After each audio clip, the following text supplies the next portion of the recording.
దేవుని వాక్యం ఎవరికి వచ్చినో వారు దైవములు అన్నాడు. కాబట్టి ఇప్పుడు దేవుని వాక్యం బాప్టిస్మిచ్చి యోహాన్ దగ్గరకు వచ్చింది.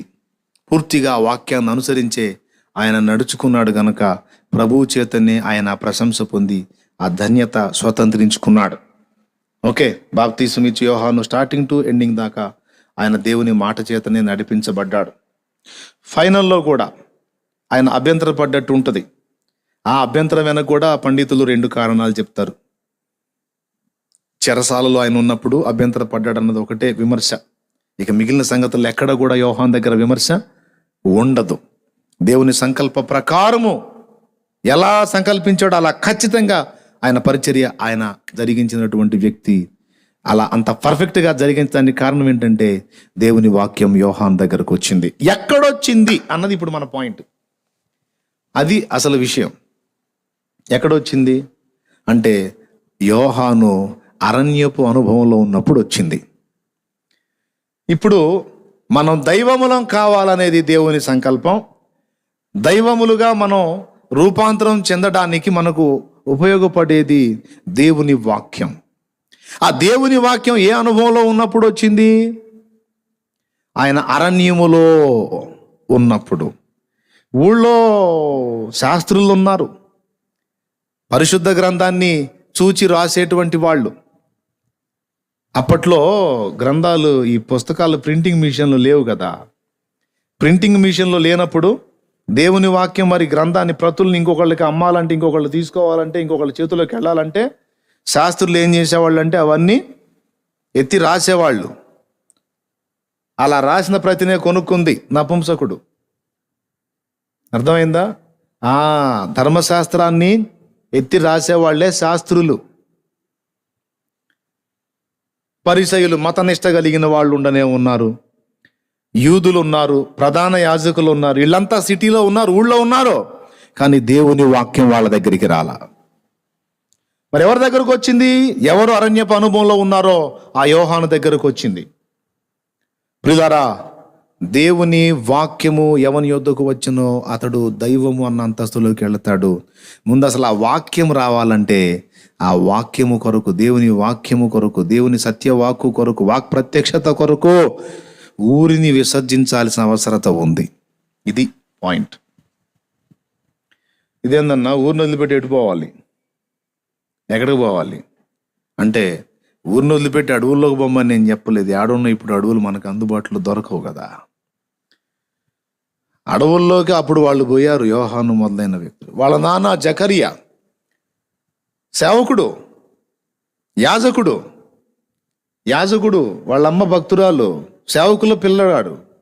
చక్కగా సేవకుల పిల్లగాడు అంటే ఎంత మంచిగా ఉంటుందండి. అందరూ గౌరవిస్తారు, మంచి బట్టలు, ఒక రేంజ్ మెయింటైన్ చేయొచ్చు.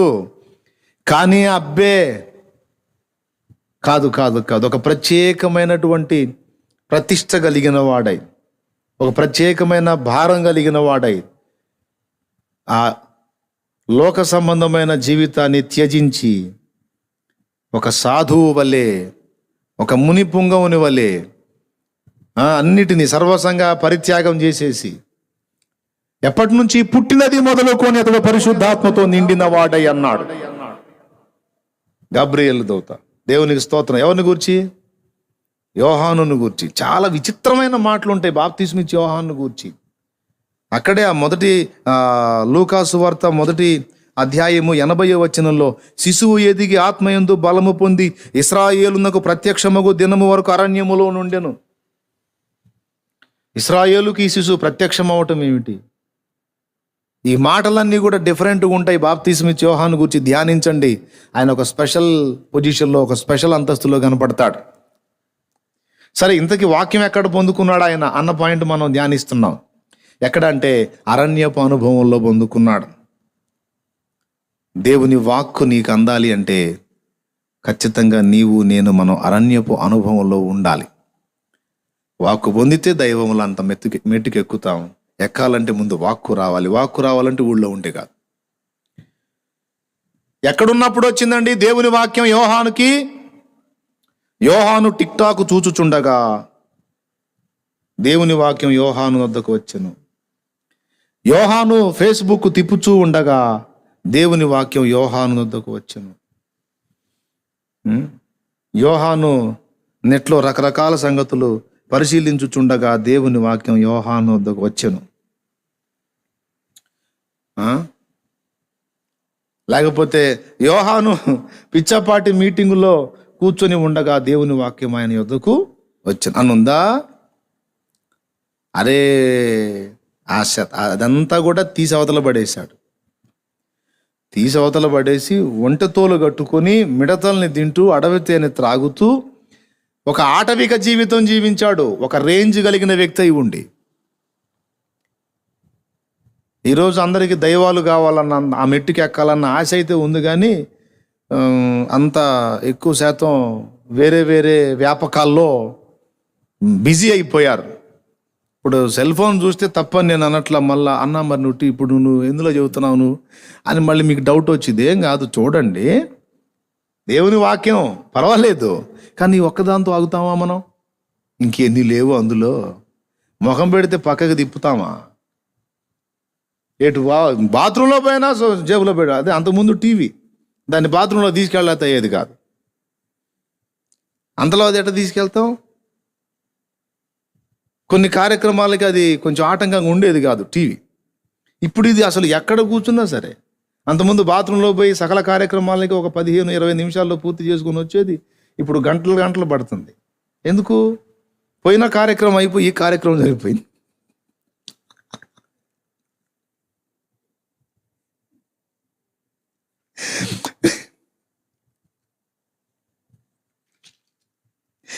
దేవునికి స్తోత్రం కలుగును గాక. హల్లెలూయా. ఏమండి, యథార్థంగా మనలో మనమాట చూసేవాళ్ళు, ఇక్కడ ఉన్న వాళ్ళు అందరూ చెప్పండి, కరెక్టే కదా? అవునా? అట్లా అయిపోయింది. ఇంకెక్కడ దేవుని వాక్యం బాబు? దేవునికి స్తోత్రం కలుగును గాక. వేరే వేరే వ్యాపకాలన్నిటిని కూడా మనం విసర్జించి ఊళ్ళో ఉండగానే మనం అరణ్యపు అనుభవాన్ని సాధన చేస్తే అప్పుడు వస్తుంది దేవుని వాక్యం నీ దగ్గరికి. దేవునికి స్తోత్రం కలుగును గాక. నువ్వు ఊళ్ళో ఉన్నప్పటికీ, అడవులు అందుబాటులో లేనప్పటికీ, నేనైతే అరణ్యపు అనుభవం కోసం ఏకాంత ప్రార్థనకి వెళ్తూ ఉంటాను. కొంతమందికి ఆ సౌకర్యం లేదు, ఏకాంత ప్రార్థనకి వెళ్ళే అవకాశం లేదు. కానీ తాము ఊళ్ళో ఉండగానే, ఇంట్లో ఉండగానే హృదయములో అరణ్యపు అనుభవాన్ని అనుభవించాలి. అంటే అర్థం ఏంటంటే, అరణ్యములోకి ఒక వ్యక్తి వెళ్ళిపోతే ఇక ఊరు సంబంధమైన సంగతులతో అతనికి ఇక ఏ పని లేదు. ఊళ్ళో వ్యవహారాలు ఏవి అతనికి చెందవు, తెలియవు కూడా. అంటే పట్టించుకోవడానికి అవసరం లేదు. ఎట్లా తెలుస్తాయండి? ఊళ్ళో ఉంటే ఊళ్ళో వ్యవహారాలన్నీ తెలుస్తాయి. అడవిలో పోయినోడికి ఊళ్ళో సంగతులు ఏం తెలుస్తాయి? తెలియవు కదా. ఊళ్ళో వ్యక్తులతో సంబంధం లేదు, అరణ్యంలో ఉన్నాడు. ఊళ్ళో పరిస్థితులతో సంబంధం లేదు, అడవిలో ఉన్నాడు. ఊళ్ళో లాభ నష్టాలతో నిమిత్తం లేదు, అడవిలో ఉన్నాడు. మనిషి అయితే ఉన్నాడు, కానీ సమాజంతో ఏ విధమైన సంబంధం కూడా లేకుండా ఆయన సజీవుడిగానే ఉన్నాడు, కానీ పూర్తిగా దేవునితో సంబంధాన్ని ఏర్పరచుకోవడానికి ఆశ కలిగి ఉన్నాడు. దేవుడు ఊరుకుంటాడా అండి? ఆ టైప్ వాళ్ళు ఎవరున్నారు అని అక్కడి నుంచి చూస్తున్నాడట. 53వ కీర్తన 1-2 వచనాలు, 14వ కీర్తన 1-2 వచనాలు. వివేకము కలిగి దేవుని వెతకువారు కలరేమో అని ఆకాశము నుండి ఆయన నరులను పరిశీలించుచున్నాడు. పిల్లరా, వివేకము కలిగి దేవుని వెతకువారు ఎవరున్నారో వాళ్ళకి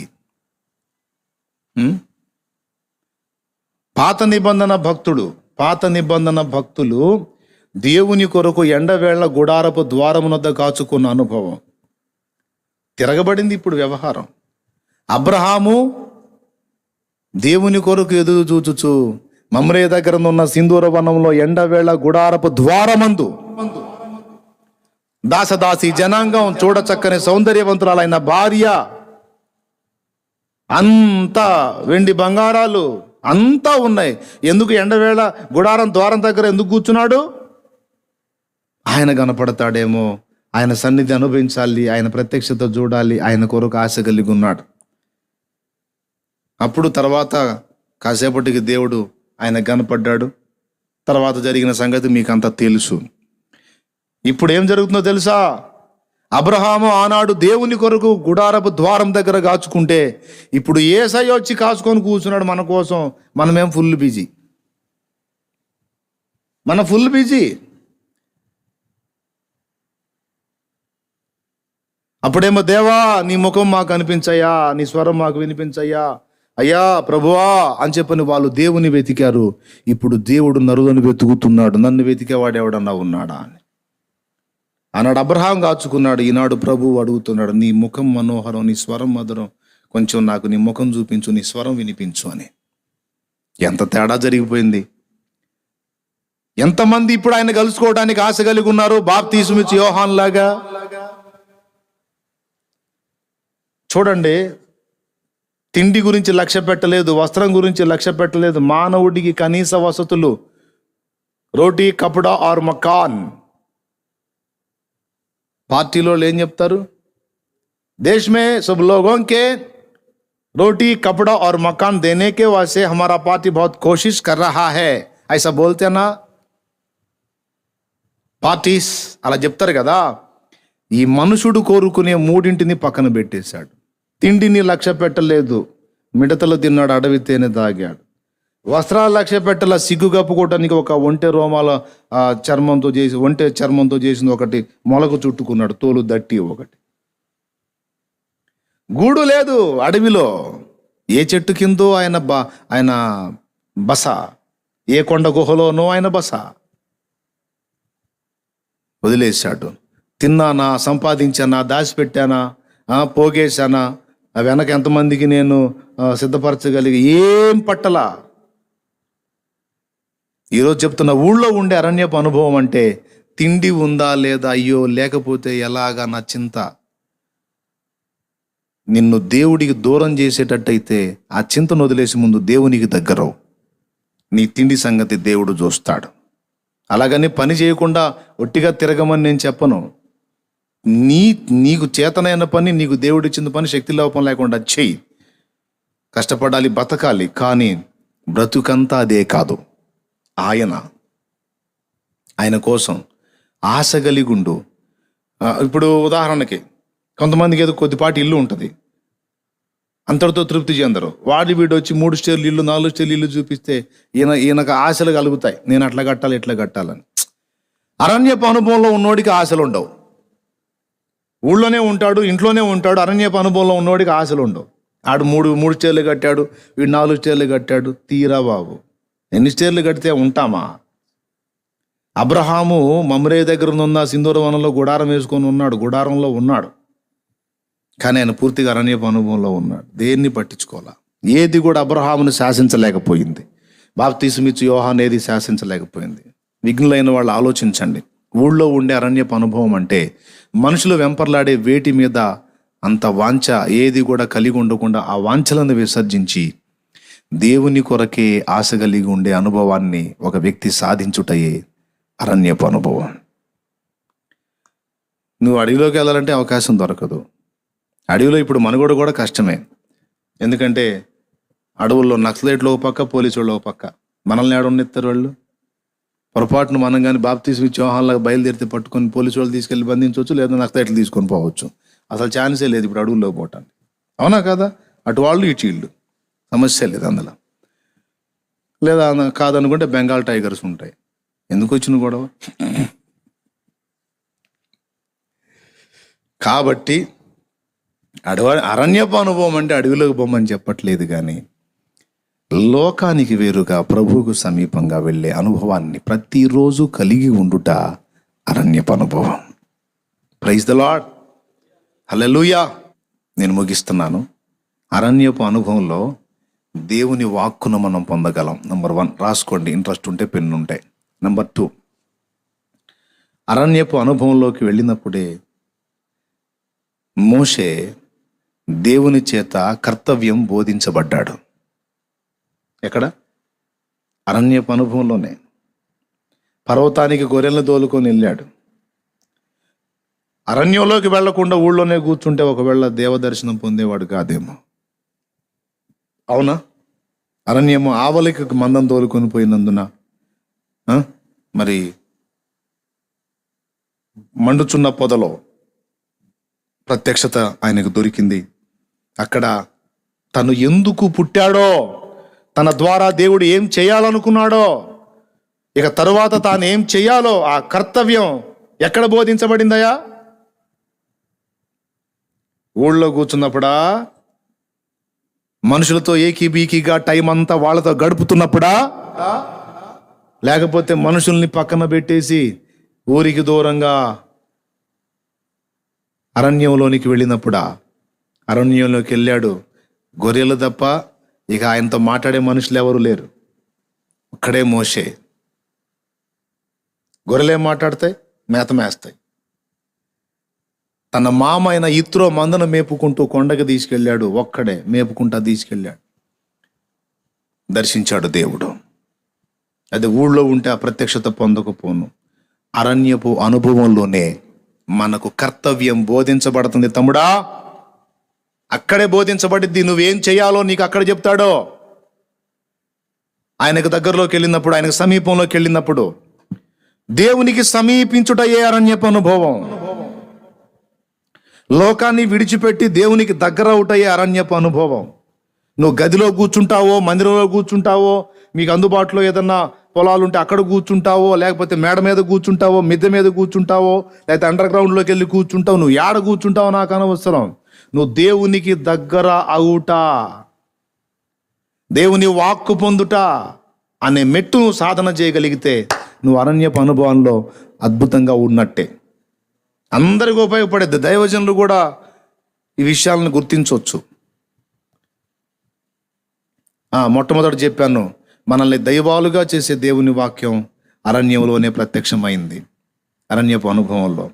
రెండవది, మనం ఎందుకు సృష్టించబడ్డామో, మన ద్వారా దేవుడు ఏం చేయాలనుకుంటున్నాడో ఆ కర్తవ్యం కూడా మనం అక్కడే పొందగలం.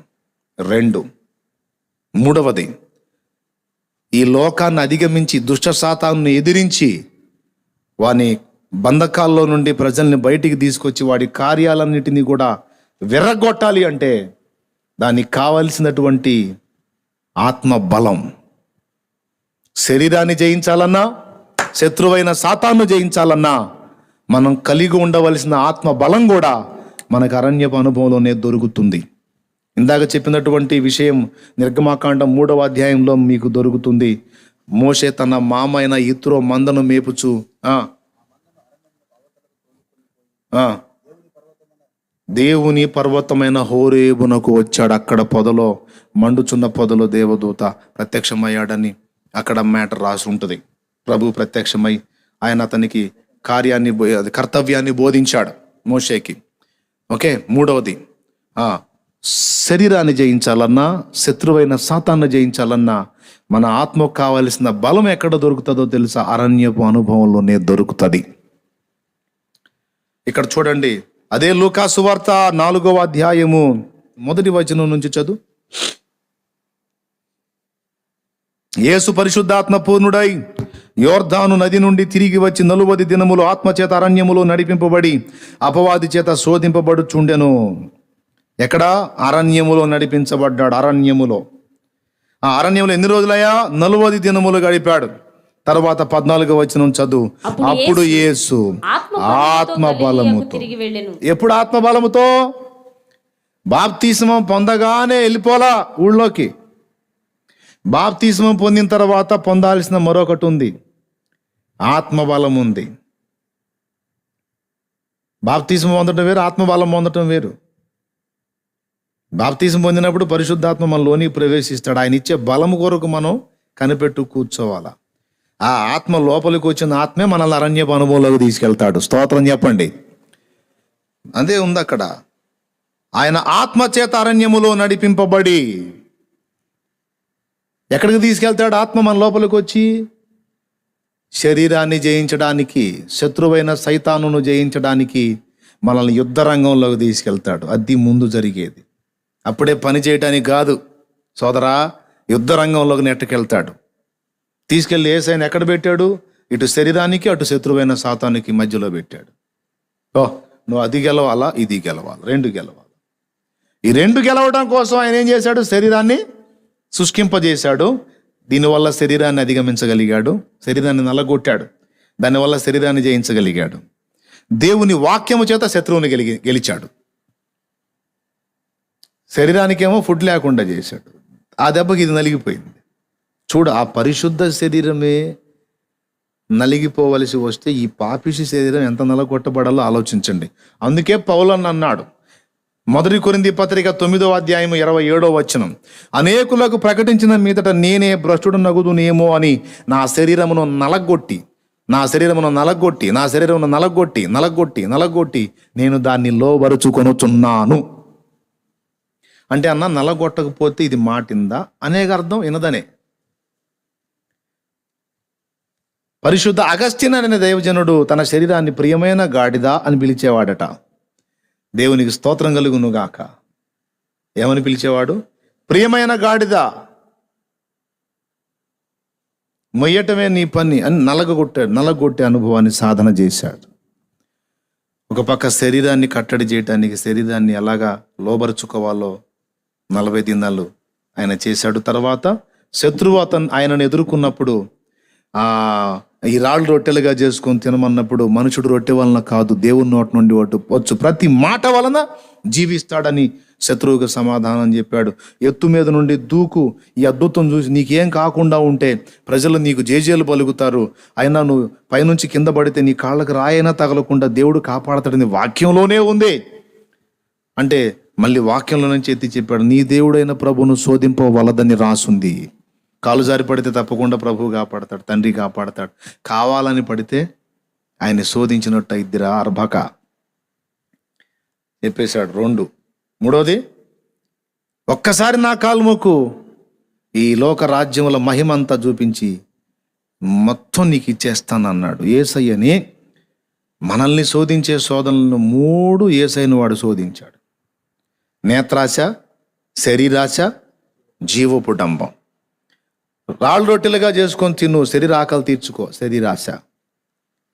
పైనుండి కిందకు దూకు, అసలు నీకేం కాదు, కానప్పుడు ఆశ్చర్యపోయి జనం అమ్మో అని నువ్వు గొప్పోడు అని భజన చేస్తారు. భజన ఇప్పుడు భజనే కదా, ఇప్పుడు జనాలు వెళ్తుంది. స్తోత్రం, భజన కోసమేగా ఇప్పుడు ఎక్కువ శాతం మంది వెంపర్లాట. భజనే భజన.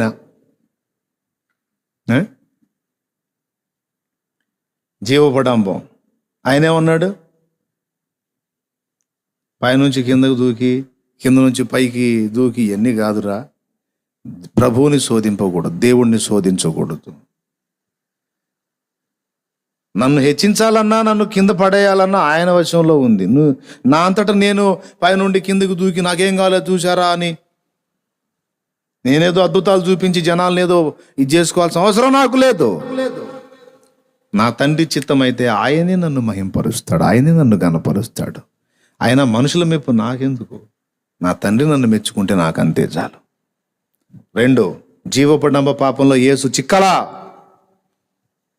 దగ్గరకు వచ్చి పొగట్టానికి ట్రై చేసినా పొంగిపోలా. నీకోదేమొచ్చి ఏమన్నాడండి? బోధకుడా, నీవు దేవుని యొద్ద నుండి వచ్చిన బోధకుడు అని మేము ఎరుగుదుము. దేవుని యొద్ద నుండి వచ్చిన వాడు తప్పితే ఇంత కార్యం ఇంకొకటి ఎవడో చేయలేడంటే, ఆహా భజన సూపర్, బ్రహ్మాండంగా ఉంది, మళ్ళీ చెయ్యి అనలా. నీకోదేమో ఆపు నీ భజన, ఒకడు క్రొత్తగా జన్మించితేనే గాని దేవుని రాజ్యమును చూడడని నీతో నిశ్చయముగా చెప్పుచున్నాను అన్నాడు. ప్రియులారా, జీవపుడంబ పాపాన్ని ప్రభు జయించడు. మనకి ఏవి ఎదురవుతాయో అయ్యే వచ్చినాయి ఆయనకి. శరీరాశ, జీవపుడంబ. 3వది నేత్రాశ. ఈ లోక రాజ్యములు వాటి మహిమంతయు ఒక్క నిమిషంలో చూపించాడంట వాడు యేసయ్యకి. చూపించి ఇవి నాకు అప్పగింపబడి ఉన్నవి, ఒక్కసారి నా కాలు మొక్కావంటే మొత్తం నీకు ఇచ్చేస్తాను. చూడు ఎంత అద్భుతంగా ఉన్నాయో, ఎంత రంజుగా ఉన్నాయో. యేసు, వీటన్నిటి మీద నువ్వు ఏలికవైపోతావు తెలుసా. ఈ మనుషులే నాకు ఈ గవర్నమెంట్ అధికారం అప్పచెప్పింది. నువ్వు ఒక్కసారి నా కాలు మొక్కావంటే మొత్తం ఇచ్చేస్తాను. సాతానా పొమ్మో, నీ దేవునికి మొక్కి ఆయనకే నమస్కరింపవాలని వ్రాయబడి ఉన్నది అన్నాడు. వాడు అనుకున్నాడు ఆదాం బుక్ అయ్యాడు కదా, ఈయన కూడా బుక్ అవుతాడు అనుకున్నాడు. ఆదాం కూడా పరిశుద్ధుడే, జన్మత పరిశుద్ధుడు ఆదాం, తెలుసా మీకు? యేసయ్య ఎలాగ పరిశుద్ధుడో జన్మత, ఆదాము కూడా పరిశుద్ధుడు జన్మత. ఆదాములో పాప బీజం లేదు తెలుసా. సాతాను శోధించి హవ్వ ద్వారా కొట్టేశాడు. లేకపోతే అంతకుముందు ఆయన పాపం లేనివాడు ఆదాం. ఆ ఆదామును కొట్టేశాను, కడపటి ఆదాం ఇతడెంత, ఇతను కూడా కొట్టేస్తానని ట్రై చేశాడు. ఆ ఆదామేమో సృష్టి, కడపటి ఆదాము ఇయ్యనేమో కర్త. కర్త దగ్గర పప్పులు అడుగుతాయా? పగిలిపోయింది మొహం. జ్ఞానం అని చెప్పబడిన వ్యక్తితోనే వీడు పరాచికాలు ఆడుతున్నాడు. అయితే జయించేశాడు. నేత్రాశ, శరీరాశ, లోకములో ఉన్నదంతా ఈ మూడని చెప్పేశాడు యోహాను భక్తుడు. నీకెదురైనా నాకెదురైనా ఏ విధమైన శోధనైనా ఈ మూడిటితో అనుబంధం కలిగి ఉంటుంది. బ్రదరో వింటున్నారా? ఏ విధమైన శోధన అయినా సరే అది వీటిలో లింక్ అయి ఉంటుంది. ఏదో ఏ టైప్ అయినా సరే, అది శరీరాశ అయిన ఉంటుంది, లేదా జీవపటమైన ఉంటుంది, నేత్రాశ అయినా అయి ఉంటుంది. కాబట్టి ఆ శోధనలు జయించాడు, ఇటు శరీరాన్ని జయించాడు, అటు శత్రువులను జయించాడు. ఆత్మబలముతో నిండి అప్పుడు వెళ్ళాడు గలిలయకి. అప్పుడు చెప్పాడు, ఇక దేవుని రాజ్యము సమీపించున్నది, కాలం సమీపించున్నది, దేవుని రాజ్యం సమీపించున్నది, మారు మనసు పొంది సువార్తను నమ్ముడని మొదలుపెట్టాడు. కాలం సంపూర్ణం, దేవుని రాజ్యం సమీపం, పొందండి రా మారు మనసు అని మొదలుపెట్టాడు ఆత్మ బలముతో. ఈ ఆత్మ బలం ఎక్కడ దొరికిందయా? బాప్తీసం పొంది ఇంక మామూలుగా అందరితో కూర్చొని మామూలుగా లోకానుసారంగా బతుకుతుంటే పొందాడా? ఈ లైవ్లో చూస్తున్న వాళ్ళు కానీ తర్వాత చూసేవాళ్ళు కానీ ఎలా ఉన్నారో ఒకసారి పరిశీలించుకొని కొద్దిగా ఆత్మ బలాన్ని పొందడానికి సాధన చేయండి. కాస్త అరణ్యపు అనుభవాన్ని సాధన చేయండి. దేవుడి కృప వల్ల, ఆయన దయ వల్ల రక్షణలోనికి వచ్చిన నాట నుండి నేటి వరకు ఈరోజు కూడా ఏకాంతంగా దేవునితో గడుపుకొని అరణ్యపు అనుభవాన్ని గడుపుకొని వచ్చాను బాబు. ఆయన మహాకృపతో ప్రతిరోజు ఏదో ఒక సందర్భంలో, ఏదో ఒక చోట, ఏదో ఒక విధంగా నేను నా దేవుణ్ణి కలుసుకోకుండా ఉండటం నాకు సాధ్యము కాదు, నాకు ఇష్టము లేదు. ఎవ్రీ డే కొంత సమయం నేను ఆయనతో మాట్లాడుకోవాలి. నా అనుభవం అది. ఆయన చేత పలుమార్లు నా కర్తవ్యం నాకు బోధించబడింది. నేనేం చేయాలో చెప్పాడు, ఏం చేయొద్దో చెప్పాడు, ఎలా ఉండాలో చెప్పాడు, ఎలా ఉండొద్దో చెప్పాడు. ఎప్పుడు ఏ సమయంలో ఎలాంటి స్టెప్ తీసుకోవాలో మొత్తం చెప్పుకుంటూ వచ్చాడు. ఈరోజు కూడా వాస్తవంగా 70 వారాల సంగతి చెప్పాలని వచ్చా. 70 వారాల విషయం ప్రస్తావించి 70వ వారాన్ని గురించి మీకు వివరణ అందించాలని, ప్రకటన గ్రంథంలోని 70వ వారపు సంగతి మీతో మాట్లాడాలని వచ్చా, రెడీ అయ్యి. ఇక్కడికి వచ్చేసరికి అది ఆపి ఇది చెప్పు అన్నాడు. అందుకని ఇప్పుడు ఈ మ్యాటర్ అందిస్తున్నా మీకు. నా తలంపులు కాదు, ఆయన ఏమి చెప్పుచున్నాడో దాన్ని బట్టి నేను అడుగేయాలి. అది నేను అనుకున్నది 70వ వారం చెబుదామని, ప్రభువు అనుకున్నది ఇది. కాబట్టి ఎవరెవరు ఏ పరిస్థితుల్లో ఉన్నారు వారందరికీ కూడా ఈ ఉపదేశం ద్వారా, ఈ సందేశం ద్వారా దేవుడు మాట్లాడుకున్నాడని నేను అనుకుంటున్నాను. నాతో మాట్లాడాడు, మళ్ళీ ఒకసారి తమ్ముళ్ళతో మాట్లాడాడు, లైవ్లో ఉన్న మీ అందరితో మాట్లాడాడు. ఈ అంశం ద్వారా ఎంతమంది చూడబోతున్నారు వారందరితో కూడా దేవుడు మాట్లాడతాడు. కాబట్టి దైవములు అనే అంతస్తులోకి మనం వెళ్ళాలి అంటే దేవుని వాక్కు మనకు ప్రత్యక్షం కావాలి. దేవుని చేత కర్తవ్యం బోధించబడుతూ నడిపించబడాలి. మూడవది ఆత్మ బలము పొందాలి. నాలుగవది దేవుని యొక్క ప్రణాళికలు అర్థం చేసుకునే గ్రహింపు కావాలి. మనకు జీవితంలో రప్పించే కీడు మేలులను ముందు చెప్పా కదా స్టార్టింగ్లో, వాటన్నిటిని గ్రహించగలిగేటువంటి జ్ఞానము లభించాలి. ఇవి 4 లోకములో నీవు ఏకీబీకివైతే నీకు అందవు. లోకాన్ని విసర్జించి దేవునికి సమీపమై అరణ్యపు అనుభవంలోకి వెళితేనే నీకు మేలులన్నీ సంప్రాప్తమై దేవుడు అనుకున్న దైవములు అనే మెట్టులోకి నువ్వు వెళ్ళగలుగుతావు.